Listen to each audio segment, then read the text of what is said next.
Hello people, good morning. बहुत बहुत स्वागत आप सभी का। 20 मई यानी कि आज का दिन है और 2 के साथ में एक शून्य भी है।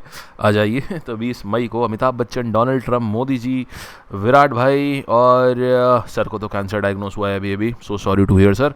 तो ये देखिए गोल्डन बॉय हमारे सिल्वर दोहा एथलीट में अभी सिल्वर जीतने के बाद सीधे हमारे करंट अफेयर्स में आ चुके हैं।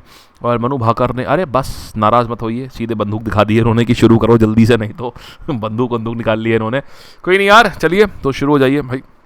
आइए शुरू करते हैं इन्हीं के साथ में हम लोग अपने करंट अफेयर्स आज के। आइए लेट्स गेट स्टार्टेड गाइस। देखो भाई, तो ये हमारे टॉपर्स हैं, ये हमारे सी ए क्विज के, एंड हे वी गो। देखो भाई, पहली न्यूज़ आ रही है, याला ग्लेशियर डिक्लेयर डेड इन नेपाल। देखो है क्या कहानी यार, ये ग्लेशियर था नेपाल में जो कि अभी 2040 में ना पूरी तरीके से समाप्त हो जाएगा। तो अब नेपाल में ग्लेशियर्स को ना बड़ा, देखिए पहाड़ी एरिया में ना पहाड़ों को देवता स्वरूप माना जाता है, भगवान स्वरूप माना जाता है।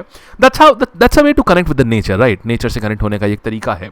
तो अभी क्या है, ये इतनी तेज़ी से ग्लोबल वार्मिंग की वजह से नीचे गिर रहा था कि एक प्रकार से आप समझ लीजिए उसका अंतिम संस्कार किया गया है। ये है तो ग्लेशियर का अंतिम संस्कार, माने पूजा वूजा कर करके लास्ट राइट्स उसके परफॉर्म कर दिए गए हैं, उसको डेड डिक्लेयर कर दिया गया है। ऐसा नहीं है कि ये प्रैक्टिस सिर्फ इंडिया में या नेपाल में ही है, ये अभी हाल ही में कुछ टाइम पहले वहाँ पे भी करी गई थी। आइसलैंड का नाम सुना होगा आपने, तो आइसलैंड में भी ये प्रथा करी गई थी।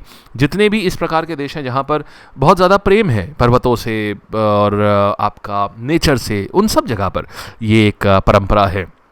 तो मेक्सिको का एक ग्लेशियर था 2021 में, ओयोलोको ग्लेशियर ये नाम है उसका, ओयोलोको ग्लेशियर। इसको, ये मेक्सिको का है, ये 2021 में खबर आई थी कि इसको डेड डिक्लेयर कर दिया गया है। इसी प्रकार से ग्रीन आइसलैंड वाला जो मैं बता रहा हूँ उसका नाम ओके ग्लेशियर है, तो ओके ग्लेशियर इसको भी डिक्लेयर कर दिया गया था, डेड डिक्लेयर कर दिया गया था। तो ये आपका आइसलैंड का ग्लेशियर है। तो अभी क्या है, ये नेपाल का याला ग्लेशियर है। फिर देखेंगे Samman at sea initiative launch for women in maritime sector. देखिए महिलाएं जो मैरीटाइम सेक्टर में, मैरीटाइम सेक्टर का मतलब ये बिल्कुल नहीं कि सिर्फ वो नेवी में ही होनी चाहिए। जैसे आपने मर्चेंट नेवी का नाम सुना होगा। अब आप सोच रहे हैं, वो देखिए आप में से कुछ बच्चे ऐसे होंगे जिनको नहीं पता होगा मर्चेंट नेवी क्या होता है। देखिए दोस्त, दुनिया का बहुत सारा पोर्शन ऑफ जो गुड्स है वो समुद्र के रास्ते से जाता है।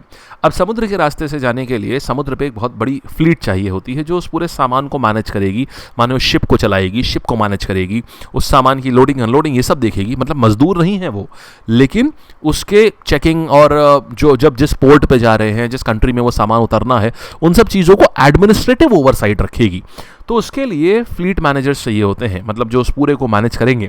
तो वो जो लोग होते हैं वो मर्चेंट नेवी वाले लोग होते हैं। मतलब मर्चेंट का मतलब जहाँ पर कमर्शियल गुड्स जाता है, जिन शिप्स के ऊपर, ये बहुत बड़े बड़े शिप्स होते हैं, बहुत बड़े बड़े, एक एक शिप पे 200 500 कंटेनर्स रखे होते हैं।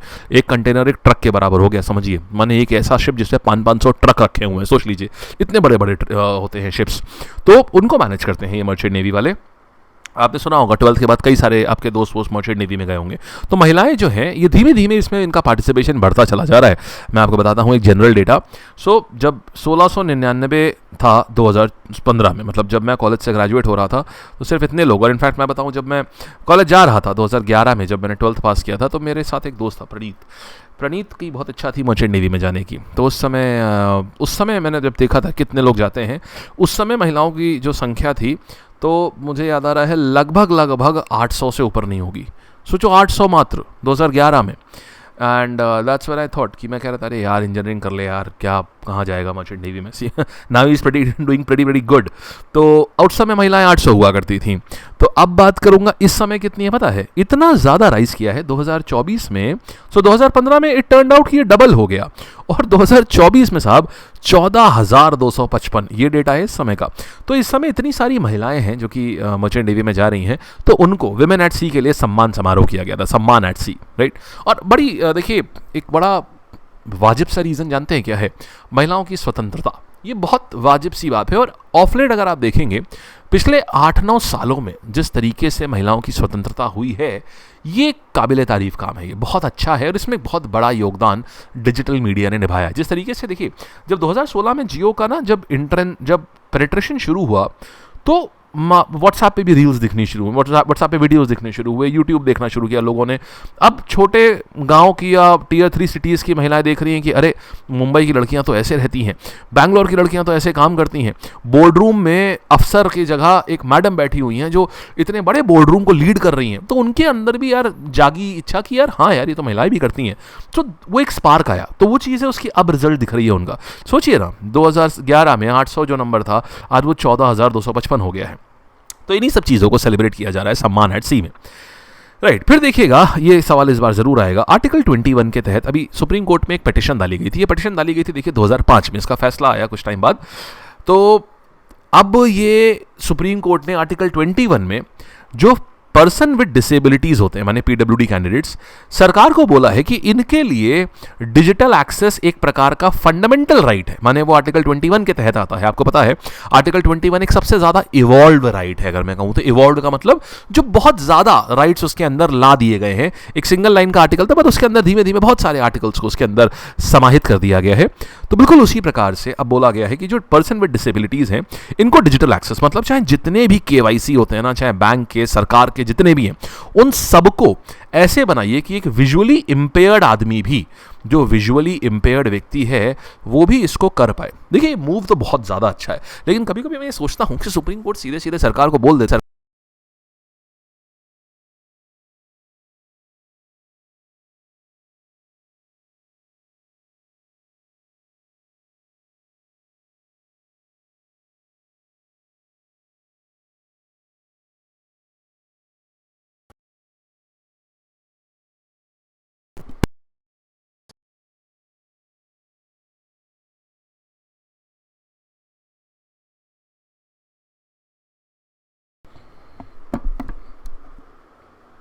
ठीक है।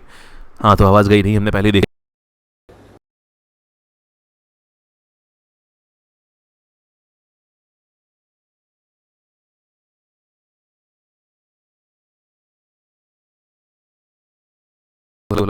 हाँ जी अब सही है ना, ठीक है। तो हमने देख लिया था भाई, आवाज़ जो है कुछ दिक्कत कर रही थी तो उसको सही कर लिया है। तो हम कहाँ थे, हाँ टैक्स मनी पे। यार टैक्स मनी इतना कम है और सरकार के ऊपर बहुत लोड आ गया है इस समय, बहुत ज़्यादा लोड आ गया है।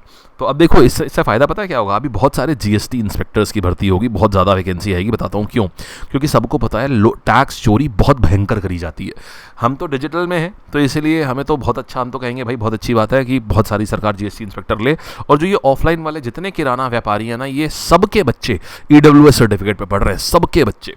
और ये जीएसटी इंस्पेक्टर और अभी इनकम टैक्स इंस्पेक्टर भी बहुत भर्ती आएगी। क्यों, सरकार के ऊपर बहुत ज़्यादा प्रेशर आ रहा है इस समय टैक्स का कि और ज़्यादा रेवेन्यू सरकार को चाहिए, बट वो ऐसे तो निकलेगा नहीं। तो इनकी भर्ती अभी देखिएगा बहुत होगी। अच्छा, तो क्या देखा आपने, सुप्रीम कोर्ट ने अभी रिकॉग्नाइज किया है डिजिटल एक्सेस को एक फंडामेंटल राइट, आर्टिकल 21 के तहत इसको अभी रिकॉग्नाइज किया। और सरकार से बोला है कि जितने भी सेंट्रल गवर्नमेंट और बैंक जितने भी हैं, सब ऐसे ई केवाईसी वगैरह जो हैं, ये सब विजुअली इम्पेयर्ड लोगों को भी अवेलेबल कराए जाएं। फिर देखो पुष्कर कुंभ शुरू हो रहा है केशव प्रयाग आफ्टर 12 ईयर्स। अब ये देखो कहानी क्या है, तो वेल एक विलेज है माणा गांव, मैं इस विलेज गया हूँ, बहुत सुंदर है। पता है ये कहते थे उस समय, कहते थे लास्ट विलेज ऑफ इंडिया, इसके बाद सीधे चाइना शुरू हो जाता है, बट अब इसको फर्स्ट विलेज बोल दिया है सरकार ने। तो ये फर्स्ट विलेज है, ये आपका उत्तराखंड के चमोली डिस्ट्रिक्ट में बद्रीनाथ के पास में पड़ता है ये। तो अभी क्या है, यहाँ पर 12 साल बाद ये पुष्कर कुंभ का आयोजन किया जा रहा है।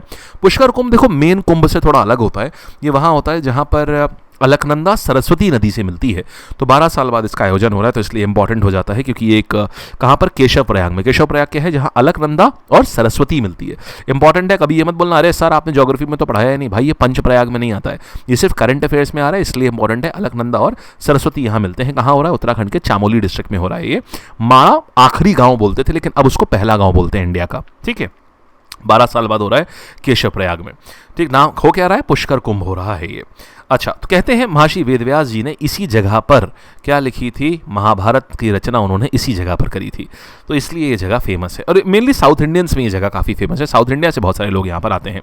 फिर देखिए श्रीहरि एलआर, तो श्रीहरि 86 चेस ग्रैंड मास्टर बन गए। अब हमारे पास 86 चेस ग्रैंड मास्टर हो गए हैं। देखो चेस ग्रैंड मास्टर कब बनते हैं, आप एक ऐसा कोई पर्टिकुलर इवेंट नहीं होता है, आप चेस के गेम्स खेलते रहो इंटरनेशनल लेवल के, जैसे ही आपकी ईलो रेटिंग आप कोई चेस का गेम जीतते हो तो आपको रेटिंग मिलती है, पॉइंट्स मिलते हैं, हारते हो तो पॉइंट्स कम होते हैं। तो अगर आपका 2700 से ज़्यादा, जैसे ही आप ईलो रेटिंग क्रॉस करोगे ना, आप ग्रैंड मास्टर बन जाते हो, ठीक, ये कहानी होती है। तो अब एक बार बन गए तो फिर ये नहीं है कि 2700 से कभी कम हो गए तो ग्रैंड मास्टर हट गए, नहीं, बन गए तो बन गए, मतलब एक बार। तो 19 ईयर के श्री हरि एल जो है तमिलनाडु से, ये 86 ग्रैंड मास्टर बन गए हैं। और अभी इन ट्रेन भी किसके अंडर हो रहे थे, एक ग्रैंड मास्टर के अंडर ही ये ट्रेन भी हो रहे थे। इंडिया के पहले ग्रैंड मास्टर की बात करें तो वो कौन है, विश्वनाथन आनंद। अब देखिए 19 साल, 12 साल, 17 साल, ऐसे इस एज पे लोग ग्रैंड मास्टर बन रहे हैं। तो 85th ग्रैंड मास्टर कौन थे, ये पी श्याम निखिल। इंपॉर्टेंट है, देखो भाई, श्री हरि उस समय, देखो सारे भगवान विष्णु के नाम हैं। श्याम निखिल, श्याम भी भगवान विष्णु का नाम है, श्री हरि वो भी भगवान विष्णु का नाम है। तो श्याम निखिल और श्री हरि दोनों 85 और 86 ग्रैंड मास्टर बन गए हैं। फिर देखिएगा, अच्छा, आर प्रज्ञानंद, ये Superbet chess classic in Romania ये जीत गए हैं। ये बड़ी चीज़ होती है यार। ये देखो कहानी क्या है, आर प्रज्ञानंद ने अभी ग्रैंड चेस टूर, ये इनका पहला ग्रैंड चेस टूर टाइटल है। सुपर बेट चेस क्लासिक ये हो रहा था बुचारेस्ट रोमानिया में। अच्छा, अभी देखो ये क्या होता है, ये एक प्रकार का, जैसे आपने देखा होगा एक टूर्नामेंट होता है ना क्रिकेट में, कि अभी ये जो टॉप, जैसे आपने दोहा डायमंड लीग देखी, तो दोहा डायमंड लीग में आपने क्या देखा कि इसमें नॉर्मल एथलीट्स नहीं खेलते हैं, इसमें सिर्फ top level, top tier athletes जो होते हैं सिर्फ और सिर्फ वो खेलते हैं। उसी प्रकार से ये होता है जिसमें टॉप टियर जो चेस ग्रैंड मास्टर्स होते हैं सिर्फ वही ही इसमें खेलते हैं। तो ये एक बड़ी बात है कि वहाँ पर उस मतलब राजाओं में राजा होना ये बड़ी चीज़ होती है। तो ये महाराजा वाली बात हो गई। तो आर प्रज्ञानंद ने अभी ग्रैंड चेस टूर टाइटल जीत लिया है सुपर बेट चेस क्लासिक में। अच्छा, इसके पहले इन्होंने क्या जीता था, इस साल की दूसरी मैंने टाटा स्टील मास्टर्स टूर्नामेंट भी जीत लिया था। दोनों इंपॉर्टेंट हैं एग्जाम के लिए, स्पेशली एनटीपीसी के लिए। मैं आपको बता देता हूं अभी से, ये वाला एग्जाम के लिए एनटीपीसी में आने के चांसेस हैं। टाटा स्टील मास्टर्स टूर्नामेंट इस साल किसने जीता था, अभी से बता रहा हूँ, एग्जाम के लिए एनटीपीसी के लिए बहुत ज़्यादा खास है ये। फिर देखना, अच्छा, he won after a tie break against, अच्छा ये तो खैर छोड़ दो, किससे हरे ये छोड़ दो। फिर Neeraj Chopra honorary lieutenant colonel बना दिए गए हैं। दोहा डायमंड लीग अभी हो रही थी, उसमें जैसे ही नीरज चोपड़ा ने सिल्वर मेडल जीता तो नीरज चोपड़ा को लेफ्टिनेंट कर्नल बना दिया गया है। यहाँ पर किसका, टेरिटोरियल आर्मी का। टेरिटोरियल आर्मी क्या होती है, देखिए, ये एक होती है जिसको हम इंडियन आर्मी बोलते हैं, मेन आर्मी, ये हर समय ऑक्यूपाइड होती है। टेरिटोरियल आर्मी का काम तब होता है जब मान लीजिए अगर एकदम से इंडियन आर्मी को और लोगों की आवश्यकता पड़े। अब और लोगों की आवश्यकता अगर पड़ेगी तो सबसे पहले सिविलियन से भी पहले टेरिटोरियल आर्मी खड़ी होती है। मतलब इसको हम क्या बोलते हैं, टेरिटोरियल आर्मी कही जाती है कि अगर फर्स्ट लाइन ऑफ डिफेंस अगर डाउन हुई तो तुरंत टेरिटोरियल आर्मी खड़ी है, उसके बाद फिर सिविलियंस खड़े हैं। तो इनकी जरूरत ऐसे आमतौर पर नहीं होती है, जब वॉर हो गया और हमें संख्या बल कम पड़ रहा है तब फिर टेरिटोरियल आर्मी को उतरना पड़ेगा वहां पर। या मान लीजिए कोई बचाव कार्य है, वहां संख्या बल कम पड़ रहा है, तब टेरिटोरियल आर्मी को उतरना पड़ेगा। आज के टाइम पे हम इन्हें जो ऑनररी टाइटल्स देने के लिए हम इसको इस्तेमाल करते हैं। जैसे Olympic gold medallist Neeraj Chopra जो हैं, इनको अभी लेफ्टिनेंट कर्नल बना दिया गया। इसी के पहले अगर हम बात करें, महेंद्र सिंह धोनी को भी ये लेफ्टिनेंट कर्नल बना दिया गया था इनको। तो ये चीज़ है, समझ गए आप। ये देखो, लेफ्टिनेंट कर्नल ये हैं, ये कैप्टन है टेरिटोरियल आर्मी में। सचिन पायलट लेफ्टिनेंट है, ये लेफ्टिनेंट कर्नल हैं ये। सो टेक्निकली बोला जाए तो सचिन पायलट एक MP होने के बाद में ये जूनियर हैं। किससे, ये जूनियर बैठेंगे महेंद्र सिंह धोनी से भी, वो सैल्यूट करेंगे, ये इनको सैल्यूट करेंगे। अच्छी बात है भाई। चलिए, अच्छा, देन अनुराग ठाकुर जो शिमला से MP हैं, उनको भी देखिए, हिमाचल प्रदेश से MP हैं अनुराग ठाकुर, ये भी लेफ्टिनेंट रैंक पे आते हैं यहाँ पर। ये लेफ्टिनेंट कर्नल रैंक पे आते हैं, ये महेंद्र सिंह धोनी। आइए फिर देखिएगा, वर्ल्ड टेलीकम्युनिकेशन डे 17 मई को हम सेलिब्रेट करते हैं। जनरल है, बहुत स्पेसिफिक नहीं है। क्या है ये वर्ल्ड टेलीकम्युनिकेशन डे 17 तारीख को हम कर रहे हैं। क्यों कर रहे हैं, थीम क्या है, gender equality and digital transformation. एक लाइट से नोट पे है, बहुत डीप नहीं है, इसलिए मैं आपको बहुत डीप नहीं लेके जा रहा हूँ इसमें, बहुत डीप समझाने की भी आवश्यकता नहीं है इसमें। बस मोटा मोटा देख लीजिए वर्ल्ड टेलीकम्युनिकेशन डे होता कब है, दैट्स इट। बाकी ऐसा कोई बहुत खास डे नहीं है ये। आइएगा, ये है टेलीग्राम, इसको जरूर ज्वाइन करेंगे। अब आइए सवालातों पे आते हैं। कौन सा ग्लेशियर एशियन ग्लेशियर है जो हाल ही में डिक्लेयर डेड कर दिया गया है? याला ग्लेशियर नेपाल का। कौन सी यूनियन मिनिस्टर ने सम्मान एट सी लॉन्च किया है? श्री सर्बानंद सोनोवाल। फिर सुप्रीम कोर्ट ने अभी फंडामेंटल राइट आर्टिकल 21 के तहत किसको करा हुआ है? ये डिजिटल एक्सेस को। फिर पुष्कर कुंभ जो है 12 साल बाद कहाँ पर शुरुआत हो रही है? केशव प्रयाग माना में। Indian grandmaster R Praggnanandhaa जिसने तो टूर्नामेंट अभी जीता है, तो कहाँ पर जीता है? सुपर बेट चेस क्लासिक में। देन ये चेस प्लेयर से 86 ग्रैंड मास्टर ऑफ इंडिया कौन बन गया है? श्रीहरि, ये बन गए हैं। देन कौन से ओलंपिक गोल्ड मेडलिस्ट को हाल ही में लेफ्टिनेंट कर्नल बनाया गया टेरिटोरियल आर्मी का? ये नीरज चोपड़ा साहब को। फिर वर्ल्ड टेलीकम्युनिकेशन डे कब होता है? यार ये 17 मई को। और digital inclusion, connectivity for everyone, gender equality, ये वाली बात आ जाएगी। दैट्स इट गाइस, ये थी कहानी आज की समाप्त। किताबें आप लोगों ने पढ़ ली होगी, ईयरली करंट अफेयर्स। कुछ बच्चे पूछे थे कहाँ से ऑर्डर करनी है बालक लोग। आप लैब की ऐप पर जाओगे, वहां पर बुक सेक्शन में जाओगे, इसमें जनवरी 2024 से करंट अफेयर्स है, अभी से पढ़ लो। उस समय मेरे से मत बोलना एसएससी जब आ जाएगा कि सर कैसे करें पिछले साल का करंट अफेयर जनवरी 2024 से लेकर के, इसमें फरवरी मार्च 2025 तक की है जो अपडेटेड बुक है, ठीक है। तो उसको आप फरवरी मार्च 2025 तक की है, उसको पूरा खत्म कर दीजिए, ठीक है। लैब की ऐप पर जाके बुक में मिल जाएगा। और फ्री डिलीवरी के लिए कोड लगा दोगे LAB लैब, उसमें खरीदते टाइम आपको कोड जो डिलीवरी है वो फ्री हो जाएगी किसी भी बुक की, ठीक है। यही हमारी एप्लीकेशन का भी नाम है। कूल। PDF करंट अफेयर्स ही कहाँ मिलेगी? ये देखो, ये लैब की ऐप है, यहाँ करंट अफेयर्स का टैब है, यहाँ पर है PDF, ठीक है जी। चलिए, और एक और बात याद रखिएगा, आज बैच क्लोज हो रहा है, उम्मीद आज क्लोज हो रहा है, ठीक है। लास्ट डे है, the batch is super duper duper ऊपर, मतलब ऑसमली ऑसम, ठीक। कल शुरू हो चुका है, जिन लोगों ने ज्वाइन किया था उन्होंने देख भी लिया है कि ये बहुत ही बवाल है। आज क्लोज हो रहा है, इसीलिए आज लास्ट डे 12+12 है, मतलब एक साल में 2 साल का सब्सक्रिप्शन हो जाएगा। मतलब उम्मीद बैच में ही 12 महीने का सब्सक्रिप्शन को लेने पर 12 महीने पूरी तरीके से फ्री हो जाएगा। और आज रात 12 बजे खत्म भी हो जाएगा ये पूरा। उम्मीद बैच में एडमिशन्स क्लोज हो जाएंगे क्योंकि इसमें एडमिशन फुल हो गए हैं अब, ठीक। तो आप लोग जरूर से लैब ऐप पर जा करके ले लीजिएगा, अभी परचेज कर लीजिएगा। एक फाउंडेशन बैच होना बहुत जरूरी होता है, ठीक। चलिए, thank you, bye bye, take care, all the best.